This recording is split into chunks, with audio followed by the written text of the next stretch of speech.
bows when they're tied? This question may sound simple, but it represents who I am and how I think. I love wearing bows, and they've become a part of who I am. But one day, I realized something. A bow is really just a ribbon that's been shaped into something people recognize and admire more. And that made me wonder, does something only matter once it's been put together in the right way? Or does it already have value before that? I feel like a ribbon in a world full of bows. It's like I'm still figuring myself out, while others seem more complete or more accepted. Even though we're made of the same material, bows are what people notice, what they praise, and that idea connects to how I see myself. My statement poses a question because that's who I am. I'm curious. I love asking questions that don't have simple answers, especially about identity and what makes someone enough. Good morning, everyone. My name is Freija from grade 8, and this is what my passion talk will be all about. How curiosity and approval are the ribbons that tie into who I am. Sometimes a bow, sometimes still a ribbon. Curiosity is a part of being human, yet it remains misunderstood. But there have been several studies dedicated to understanding the basic and abstract concept of curiosity. According to philosopher and psychologist William James, curiosity is the impulse towards better cognition, meaning it's the desire to know what we don't. In another study conducted by Dr. Todd B. Kashdan, he mentions the 5 dimensions of curiosity: joyous exploration, deprivation sensitivity, stress tolerance, social curiosity, and thrill seeking. Joyous exploration is wanting to learn things for your own personal desires. Deprivation sensitivity is when you wish to reduce your gaps within knowledge. Stress tolerance is being able to handle the uncertainty when it comes to knowledge. Social curiosity is wanting to know what others think and do. And lastly, thrill seeking is wanting to take risks when gaining new knowledge. From these, people are categorized into 4 types: the fascinated, the problem solvers, the empathizers, and the avoiders. The fascinated are those who have a passion for learning. The problem solvers are those who wish to find solutions.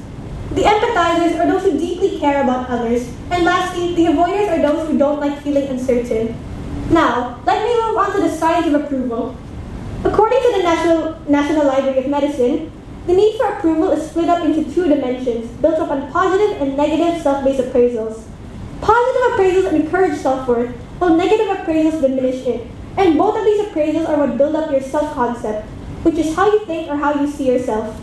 In the study, it's also been confirmed that in the late childhood stage, your friends are your key source for your approvals and disapprovals, which also build up to your self-concept. Now, why do I care so much about these subjects and what do they actually mean to me? From the age of 1, or ever since I could talk, I never stopped asking questions. Even my kindergarten teacher complained to my parents I wouldn't stop raising my hand all throughout the class. Everyone around me would always call me a chatterbox, and asking questions is my favorite way of expressing myself.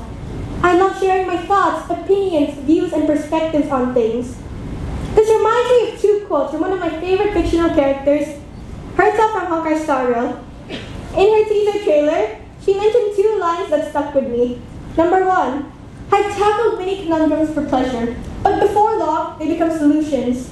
No matter, the good stuff is always further ahead. Solutions are boring, but they bring in new questions, such as, what is my limit? And number 2, the best answer is a question, because my thinking never has an end. These 2 quotes resonate with me, as they represent how I think and how I view the world. Like Herta, I don't just enjoy finding solutions, but I enjoy the process of learning itself. And to me, solutions are just checkpoints that lead to new questions. Speaking of questions, when I was younger, I considered myself to be someone who was more fascinated and high on joyous exploration, as I love learning things for my own personal enjoyment. But that changed when I was in grade 5. Before, curiosity used to make me feel excited and confident about the world, and I didn't care about others' approval, nor did I care about what they had to say about me. But ever since then, the way I viewed myself started to change. In 2023, I was socially bullied by one of my former best friends. And as a result of what she said and did to me, others viewed me the same as she did. This experience has shaped me into who I am today, and it made me afraid of other people's judgment and criticisms. A quote from Natsuki Takaya, the author of my favorite series, Fruits Basket, says, "Because even the smallest of words from others can be the ones to hurt you or save you." And this line perfectly represents how I've been feeling ever since then, and my current mindset as of now, as even tiny comments from others could completely change how I viewed myself.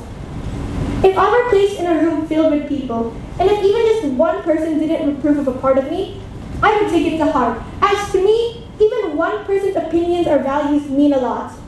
After all, I know firsthand how it feels like to have your whole self-image be determined by how someone with a lot of influence sees you. As a result, I require positive-based appraisals to feel encouraged. Yet, due to how affected I am suffering from negative self-based appraisals, I tend to let the negativity control me more. And I find it hard to trust others now whenever they act kindly towards me. This is how my need for approval ended up becoming one of my defining traits, and I see it as a liability. This is something I know I need to work and improve on, and I'm still in the healing stage even until now. Before, I saw it as a battle I needed to face on my own, but I grew to realize how I need people to be there for me.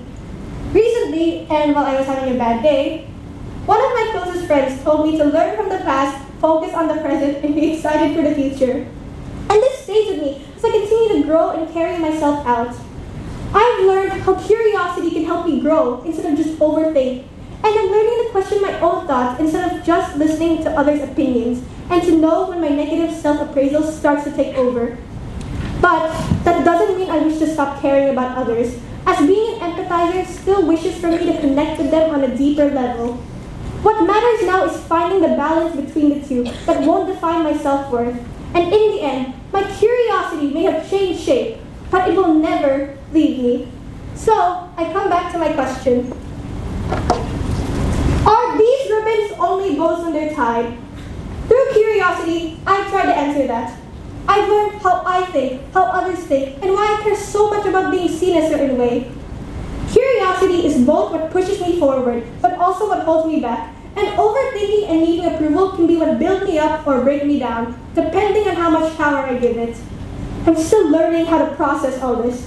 I still care about what others think. I still don't fully feel put together. I still feel like a ribbon in a world full of bows. But maybe that's not so much of a weakness. Maybe being a ribbon means I'm still growing, still changing, and can become something new. A bow may be finished, but this ribbon can become anything. And if the best answer is a question, then maybe I don't need to feel complete yet. Maybe I don't have to be a ribbon. I don't have to be a bow, but I can be this free-flowing ribbon instead. Always curious, weaving my story one thread at a time. Thank you!